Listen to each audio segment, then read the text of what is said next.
السلام عليكم ورحمة الله تعالى وبركاته داوديش qiimaha iyo qaayaha la wadilhaantiinba meel kasta aad joogtaan halkani waa telefishinka madaxa banaan ee bulsha TV xaruntiisa guud ee magaalada Hargeysa daawadayaal waxa la soo gaadhay amintii aan hadeero kala waruuxi dalka iyo dibadaba naga soo gaadheen hawadeedii ka soo baahino warkana waxa uu diyaar dila socodsiin doona hadii Allah uu dawladmo aniga Cabdiraxmaan Abdullaahi Maxamed fantastiga qodobada wararkeena daawadayaal ugu door garoona waxa kamid ah salaadiintii waxgaradka iyo uqaasha beel kamida beelaha dega waqooyiga iyo galbeedka magaalada Hargeysa ayaa shir jireed oo maanta ay ku qabteen magaalada Hargeysa waxay xukuumadda talada dalkan haysa ugu baaqeen in sida ugu dhaqsaha badan la xorriyadoodii ugu soo celiso gudoomiyaha iyo tafatiraha wargeyska madaxa banaan ee Haatuf xildhibaano ka tirsan golaha deegaanka caasimadda Hargeysa ayaa waxay iska leexiyeen eedeymo ay u soo jeediyeen ganacsatada ka ganacsata suuqa xisbiga oo sheegay in la iibiyay goobaha ay ku ganacsan jireen kooxda islaamiga ee Boko Haram ee ka dagaalanta dalka Nigeria ayaa maanta waxay soo bandhigtay muuqaalka 200 oo gabdhood oo hore kooxdaasi u afduubatay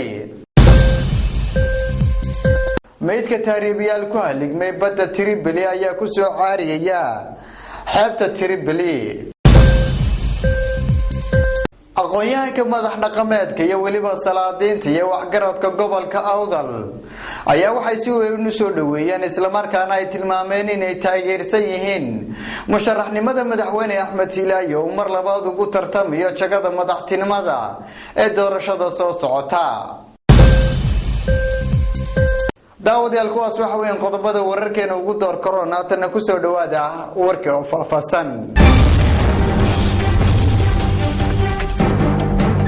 xubno ka tirsan golaha wasiirada ee xukuumadda Soomaaliland ayaa ka qayb galay gabagabada tartanka ciyaaraha heerka koobaad ee caasimadda Hargeysa oo maanta lagu soo gabagabeeyay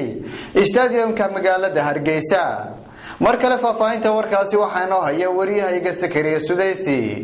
mid ka mid ah xildhibaanada Soomaalida ah isla markaana ka soo jeeda Jamhuuriyadda Soomaaliland oo laga soo doortay koonfurta magaalada London kana mid ah xildhibaanada degmada koonfurta magaalada London isla markaana ah maayirka deegaanka koonfurta magaalada caasimadda wadanka Ingiriiska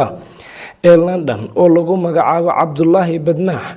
ayaa waxa uu maanta soo gaaray